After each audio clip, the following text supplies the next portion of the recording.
Good morning. It's Friday the 3rd of January 2025. So a belated Happy New Year to everybody. I'm recording this in January, but by the time you all watch this, it's going to be April. But as I am recording this at the start of the new year, I just thought it'd be nice to reflect back on 2024, last year. It's amazing to call it last year now, because that year, like most years, came and went. But 2024 was an interesting year. Deja vu there, I'm sure I've said that in another video. But no, 2024 was an interesting year. So I just thought it would be nice now to just reflect back on 2024. So before I talk about 2024, I'll just make it clear before I go on that I am recording this video with my phone. Now, if you watched all of my 2024 films, or certainly the last two films I made that year, you'll understand why I'm doing this. But all will become clear as I go through today's video. Okay, so let's look back on 2024 then. 2024 was a special year for me. Special because I returned to the Wye Valley in Forest of Dean, my favourite place. Now, if you're a long-term viewer of my channel, you'll probably remember that I returned to the Wye Valley in Forest of Dean back in 2018, and I made a number of films in that area during that year. Now, by the end of 2018, I was more than satisfied that I'd blitzed the Wye Valley in Forest of Dean as much as I possibly could whilst I was down there. But I was aware that there were, of course, other places that I hadn't managed to cover in the area. So for 2024, I thought it was time to go back to the area one more time and make films in the Wye Valley and Forest of Dean that I hadn't managed to cover during 2018. So, during 2024 then, it was lovely to go back to places like Lidbrook and the Doward.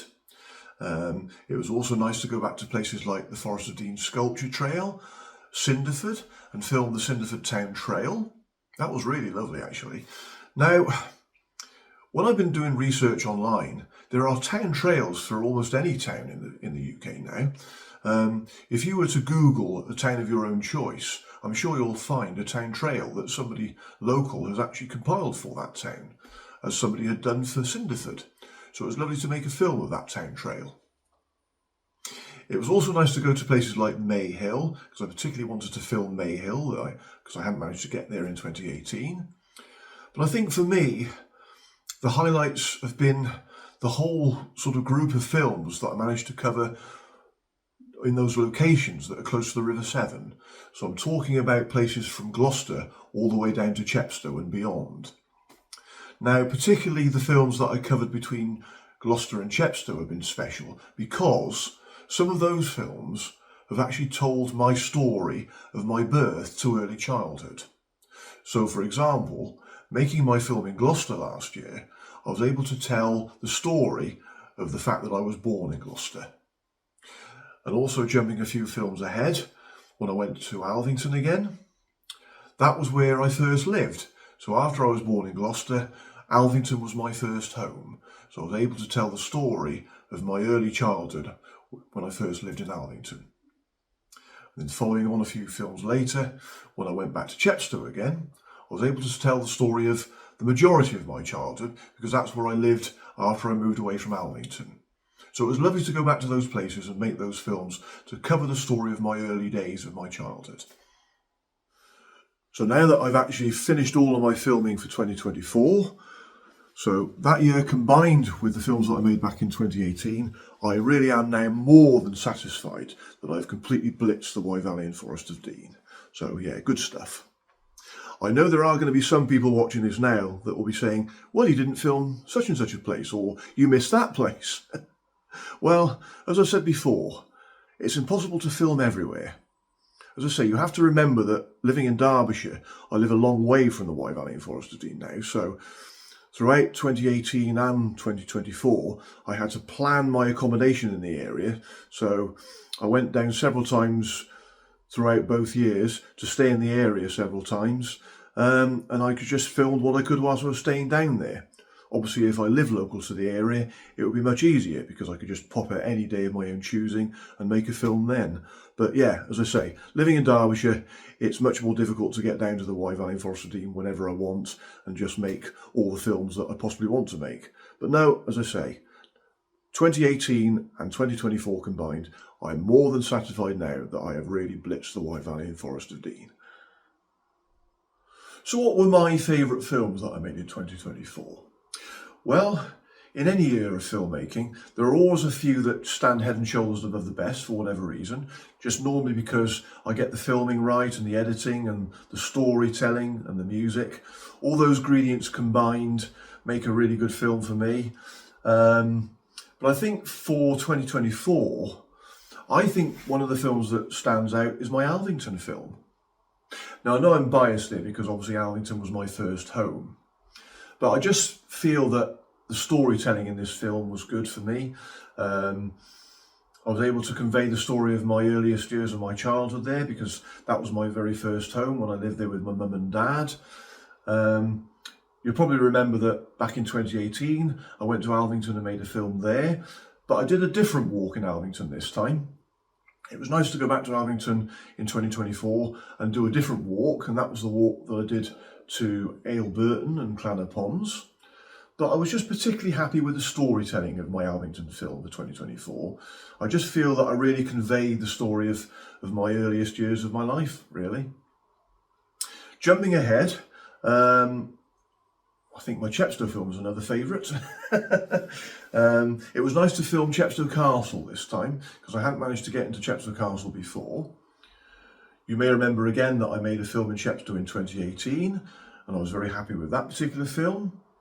But again, for 2024, I was just happy with the film that I made then because that was the next chapter of my life after Alvington. So when my mum and I had left Alvington, we moved to Chepstow to live with my grandparents, and I told a little bit of that story in 2024's film, so I just think that worked particularly well. But I think the film that stands head and shoulders above all the rest has to be my Seven Bridge film. I really liked my Seven Bridge film. That was a film where just everything worked for me. The filming, the editing, the storytelling and the music. I just thought the film just worked really well for me. I really enjoyed filming the sequence as I drove over the Severn Bridge, but the main reason for making that film was because I wanted to film Beachley Point. And I was able to talk about the construction of the Severn Bridge because obviously my mum was involved. She worked for the company that built the Severn Bridge, so it was nice to tell that story. And it was also nice to film a little bit of the first stretch of Offa's Dyke Path. So all those ingredients combined, for me, made my Severn Bridge film stand head and shoulders above all the rest of my films for 2024. Not that any of those other films were bad in any way. I was very pleased with my films for 2024, but I just think that my Severn Bridge film worked really well. Now, the interesting thing is that once that film was published, a few people asked me why I didn't walk over the Severn Bridge. Well, fact of the matter is, I didn't want to walk over the Severn Bridge. I particularly wanted to film myself driving over the bridge because I wanted to show how it looks as you drive over the bridge. But also, I think had I made a film of me walking over the Severn Bridge, that would have been a separate film in itself. And I'm not sure how interesting it would have been really, because I'm just thinking because I would have had to have parked over one side of the bridge, walked across, which is like 2 to 3 miles, and then walked back again. So I don't know how that would have come across, but I was also nervous about taking my camera onto the bridge. When I lived in Chepstow as a kid, I used to cycle across the Severn Bridge, and I do remember how windswept it was as I cycled over the bridge. And I just didn't really want to risk carrying my camera and tripod. I mean, my camcorder, it cost me £600. I really didn't want to risk the fact that I might either drop my camera or it got blown off. I just didn't really want to risk taking my camera over the Severn Bridge just in case I lost it. So that was a good enough reason. But no, I did particularly want to show myself driving over the bridge anyway. And it worked for me. So let's talk about the low points of 2024. There have been only a few low points, to be fair, because for the majority of the year it was fantastic. But it's just that you remember the low points, don't you? However few they might be. So low point number one, well, that was when I was ill. That was when I was ill during March and April last year. I had a month off work, never had that amount of time off work ever before, but I was really ill with that chest infection and flu, and that even ended up spending a few nights in hospital. Yeah, it was a horrible time, but I got through it. It's come and gone now, and I'm fit and healthy again, and I'm here to live on for another 50 years. So low point number two, well, that was the day I was in Chepstow in August, the day I was filming in Chepstow, and it was when I was approached by two very unpleasant people when I was asked what I was doing.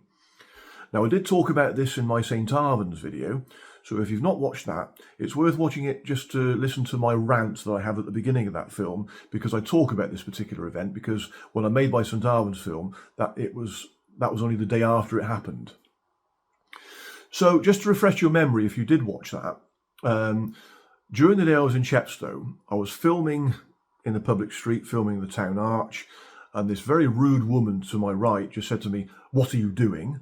A few seconds after that, this bloke walked past the camera, and presumably he was her husband, I don't know, but he just, in a similarly rude manner, just said there was nothing perplexing about her question. So their rudeness just really spoilt my day. There was just no need for it. But I've done some research following that event, because I knew these facts anyway, to be fair, but I just wanted to do some research so that I was doubly sure of my facts, just in case this thing ever happens to me again. So, in short then, it is not illegal to be filming in a public place, as I was doing in Chepstow that day. As I say, I was filming in a public street, and it was not illegal for me to film any subject in a public place. So filming the town arch, any of the public buildings, there was traffic passing, there were people passing, there was nothing illegal about any of that. So that woman clearly had an issue with me thinking I was filming people, but she had no right to be, because there was nothing illegal about it. So I found this brilliant channel on YouTube called Black Belt Barrister. He's done some wonderful videos. There are other wonderful videos too, but particularly Black Belt Barrister. He did one particular video where he talked about whether you can film in public. Now, I'll leave a link to that video in my description below the video, and I'll also leave a link to his channel. But he's been invaluable. And since watching his video, I'm a lot more clear on my facts. As I say, I knew anyway, but I'm just absolutely clear now. So if you, as a YouTuber or filmmaker, are in any public place, like I was in Chepstow, filming in a public street, filming public or private buildings, any subject like people, you are completely within the law. It is not illegal. So if people come up to you and say, "I don't want you filming me," there's nothing they can do about it. I mean, you've got to use your common sense here. I mean, don't film one particular person for a long period of time, because that can be classed as stalking. Don't film children. Don't film people where it might compromise their privacy. It might be an invasion of their privacy. But generally, you can film in any public place and film any subject in a public place. So there's no law against it. But I'll leave you to watch Black Belt Barrister's video. So, the third and final low point of 2024 then. Well, that, of course, is my camera dying on me. This is my Sony camcorder. I bought it at the end of 2023, and within less than a year, this thing is completely kaput. And I must emphasise, it is not due to any misuse on my part. I consider this either to be a design flaw or a faulty product. But of course, trying to convey that to Sony was practically impossible, because they just put it down to physical damage and misuse on my part. And how can I prove it? So what happened was, after just a few months of me buying this camcorder at the end of 2023, there was a bit of plastic that came off. So here, there was a bit of plastic that covered this hinge over the screen where you open and close the screen. So yeah, just within a few months that broke off, which to me is pretty bad. I mean, that's unacceptable that plastic comes off just by opening and closing the screen after just a few months of me buying the damn thing. And as I say, it must be clear that it's not due to any misuse on my part. It's just simply a case of opening the screen, closing it. So that to me is because this is a crap design, really. But of course, how can you convey that to Sony? So it was when I was making my St Breville's video in September last year that my camera finally died on me. So obviously with the plastic breaking off the hinge, eventually it must have caused the camera to stop powering up, which is what happened when I was making my St Breville's video. I was quite fortunate that particular day because I'd filmed the majority of the walk that day before it packed up. So I just ended up finishing my video with taking a couple of shots with my phone, which is what I'm doing today. So I'm using my phone to shoot this video. But of course, I was supposed to be making one more film the following day, and that was a film of a walk around Penalt in the Wye Valley. That was the day I met up with Mark Wye Explorer. We had arranged to do that anyway, but unfortunately I wasn't able to film that walk with my camera because it had died on me the day before. But at least I was able to have a really nice day with Mark, which I thoroughly enjoyed. It was just a shame I wasn't able to film it the way I wanted to, but there you go.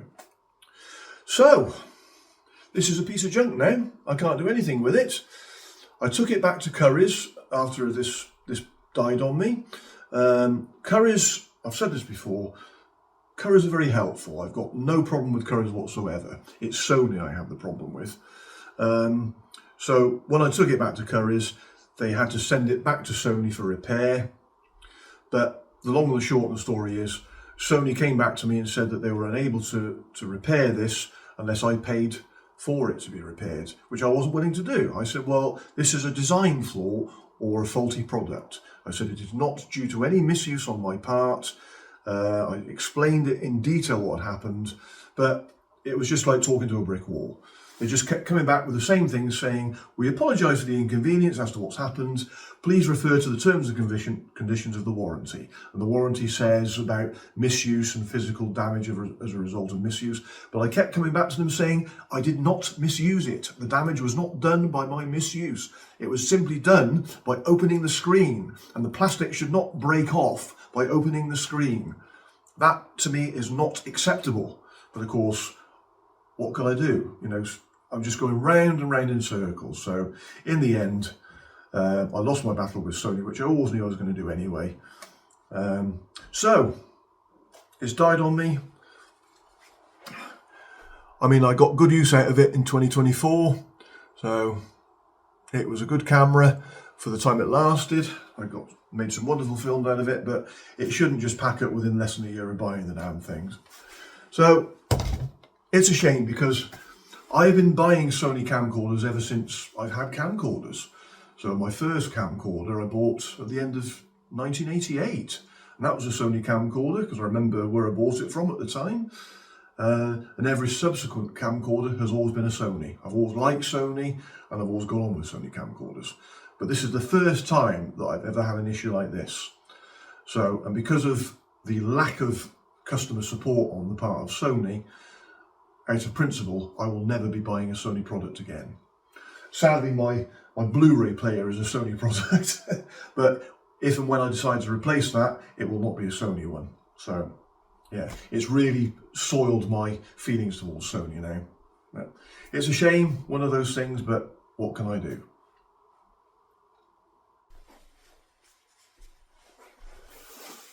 So what now then? Well, the long and the short of it is, I've got no idea. Yeah, I mean, since the camcorder died at the end of September, I've got nowhere with Sony, so I've just got to resign myself to the fact that that camera's going to be thrown away now. 600 quid on a camera is a lot of money when you throw it away, but it had some good use in 2024. I made a lot of good films last year, so, you know, it's not all lost, but you know, at the end of the day, there was no excuse for the camcorder to pack up like it did in such a short time. So I've just had to resign myself to the fact now. So looking back at the end of September then, when the camcorder died, I had actually planned to return to the Wye Valley in Forest of Dean just one more time last year, and that would have been in November. I'd booked 3 nights accommodation in a B&B in the middle of the Forest of Dean, and I was going to film just a few more walks in that area, and that would have been it for 2024. However, because my camcorder had died, I cancelled the accommodation because I thought, well, there's no point me travelling down there now because I can't film the walks that I wanted to film anyway. I didn't want to use my phone because, you know, using my phone is not the same, and that's not the way I've done my filmmaking. But I just thought, well, there's no point me travelling down to the Wye Valley and Forest of Dean because I can't film them anyway. The walks that I was planning to do, they weren't essential films anyway, to be fair. They were places that I'd been to before, but I just wanted to do some new walks. But the fact that I've not managed to film them now, it's not the end of the world. The last film that I wanted to do last year was really my penultimate film, the walk that I did with Mark, Wye Explorer. And as I say, I know I did use my phone to take some shots. It wasn't as I'd originally planned it. So maybe in a few years' time, who knows, I may return to Penult and film the walk that I'd originally planned to do. So we'll see. I'm not going to make any commitments at the moment because I don't know where I'm going to go from one day to next at the moment. Since the camcorder died, as I say, I've got no Sony. I've had other things on my mind anyway because I've had other things to do with the run up to Christmas. It's been a very busy few months with the run up to Christmas. But now that Christmas has come and gone, we're into the new year now. So I can look forward to thinking what I'm going to do in 2025. But as I've now got no camcorder to use, I don't know what I'm going to do yet. We'll just have to see. But whatever I decide to do and when I decide to do it, I will update you. I'll use my phone to record the video. So I don't know. I can't say at the moment. But in the meantime, as we are now just in the new year, I know you will be watching this in April. But as I am filming this at the start of January 2025, I'd just like to say all the best for 2025 to all of you. And may it be a happy new year for everyone. All the best.